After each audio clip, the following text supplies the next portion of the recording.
Paz e alegria, iniciando mais uma manhã abençoada, lendo as Escrituras e vendo as manifestações de Cristo Jesus no texto sagrado. Concluindo a leitura do capítulo 16 de Gênesis, leremos do verso 7 ao verso de número 16. Diz assim: Tendo achado o anjo do Senhor junto a uma fonte de água no deserto, junto à fonte no caminho de Sur, disse-lhe Agar, serva de Sarai: De onde vens e para onde vais? Ela respondeu: Fujo da presença de Sarai, minha senhora. Então lhe disse o anjo do Senhor: Volta para tua senhora e humilha-te sob as suas mãos. Disse-lhe mais o anjo do Senhor: Multiplicarei sobremodo a tua descendência, de maneira que por numerosa não será contada. Disse-lhe ainda o anjo do Senhor: Concebeste e darás à luz a um filho, a quem chamarás Ismael, porque o Senhor te acudiu na tua aflição. Ele será entre os homens como um jumento selvagem, a sua mão será contra todos e a mão de todos contra ele, e habitará fronteiro a todos os seus irmãos. Então ela invocou o nome do Senhor que lhe falava: Tu és o Deus que vê. Pois disse ela: Não olhei eu neste lugar para aquele que me vê? Por isso, aquele poço se chama Beer-Lahai-roi, entre Cádiz e Bered. Queridos, temos aqui mais uma manifestação graciosa de Deus, de misericórdia, em tempo de confusão criado pelo pecado. Errar o alvo.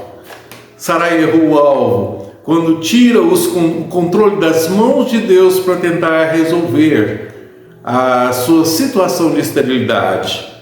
E, não confiante na promessa de Deus, criou aquela confusão na família que termina com a fuga de Agar, retornando para sua terra no Egito.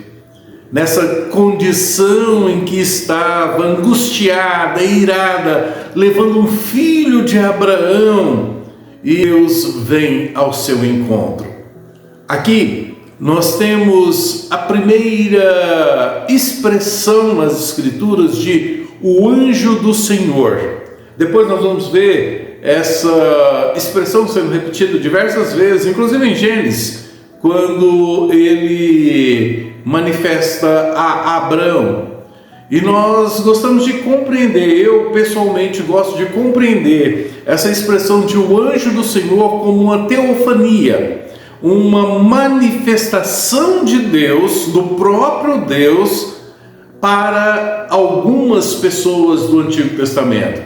E como nós entendemos que Deus decidiu revelar-se à humanidade através do Filho, a segunda pessoa da Trindade, gosto de ver nessas teofanias uma manifestação graciosa do Filho antes da encarnação do Verbo. Os que têm essa teofania veem esta manifestação na figura de uma pessoa.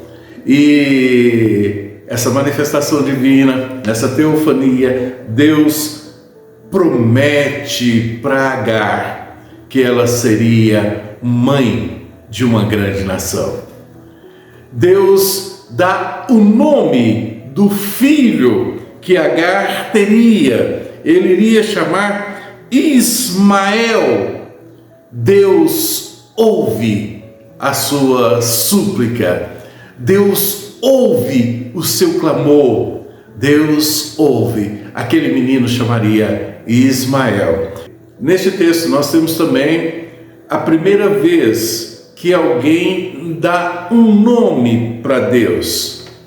E Sarai, depois de ser advertida pelo Senhor para que voltasse e humilhasse diante da sua serva, depois de ser consolada pelo Senhor de que seria mãe de uma grande nação, depois de ser orientada pelo Senhor que o nome do seu filho seria o Deus que ouve, ela dá então o nome para Deus.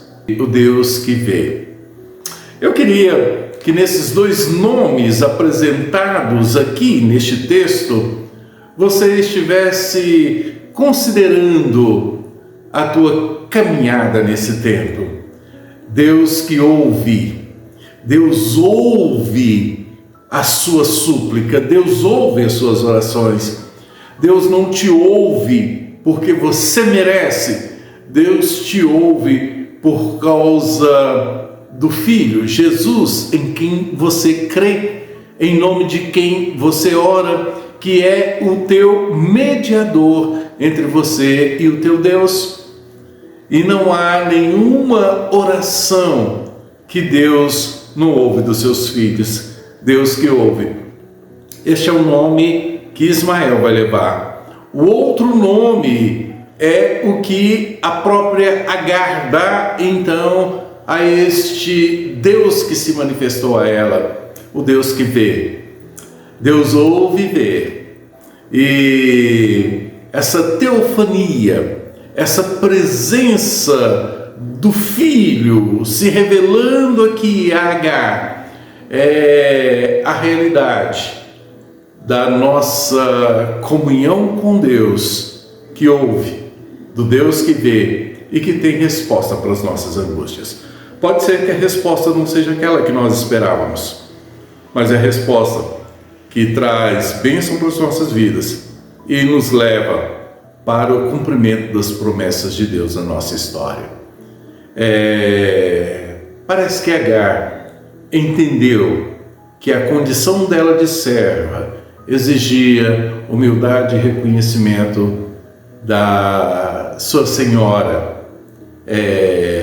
Sarai sobre a sua vida, e humildemente ela retorna, mas ela retorna depois de apropriar da verdade, que o nome do seu filho iria trazer uma consciência em todo o tempo que Deus ouve as suas súplicas. E o nome que ela deu para Deus, que ela conheceu na casa de Abrão, é aquele que vê. Deus ouve e vê. Que descansado nessa verdade, deixemos Deus conduzir a história de forma que sejamos por Ele abençoados e a glória dele sendo manifesta. Que Deus abençoe o seu dia. Que Deus lhe dê a graça de também hoje conhecer um pouco mais, um pouco melhor a pessoa do seu Deus. Deus te abençoe.